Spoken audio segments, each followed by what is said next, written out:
आगे बढ़ें और आपको बताएं, बलूचिस्तान अवामी पार्टी PNP के सरबराह ने कहा है कि वज़ीर आज़म को मुंतखब होने पर मुबारकबाद पेश करता हूं। वज़ीर आज़म को तमाम सियासी कैदियों को रिहा करने का ऐलान करना चाहिए था। मजीद अपडेट करें तो आपको बताएं, कौमी असम्बली के इजलास में इजहार ख्याल करते हुए अख्तर मिंगल ने कहा कि सबसे पहले मैं महमूद खान अचकजई के घर पुलिस रेड की मजम्मत करता हूँ। उन्होंने कहा कि वज़ीर आज़म पाबंद सलसल सहाफ़ियों की रिहाई का ऐलान करेंगे। सहाफ़ी कलम के ज़रिए हमें राह रास्त दिखाने की कोशिश करते हैं। बलूचिस्तान में हम सियासी नहीं जंगी कैदी हैं।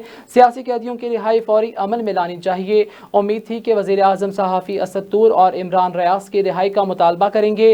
अख्तर मिंगल का कहना था कि गवादर जिसके नाम पर CPAC बनाया गया, वज़ीर आज़म वो झूमर डूब गया। लोगों की रेस्क्यू के लिए हेलीकॉप्टर भेज देते तो बेहतर होता। मैंने केयर टेकर हुकूमत का नाम अंडरटेकर रखा था। PNP के सरबराह ने मजीद कहा कि बलूचिस्तान की खातीन और बच्चे कुछ ढूंढने दारुल खलीफा आए थे। इस्लामाबाद की सर्द रातों में इनका इस्तकबाल ठंडे पानी से किया गया। इन औरतों और बच्चों के साथ जो सलूक किया गया, इन औरतों बच्चों का जो कोयटा में इस्तकबाल किया गया, देख लिया। इनका ये भी कहना है कि ये जो शोर शराबा हो रहा है, हम जमहूरियत की कब्र पर फातिहा पढ़ रहे हैं।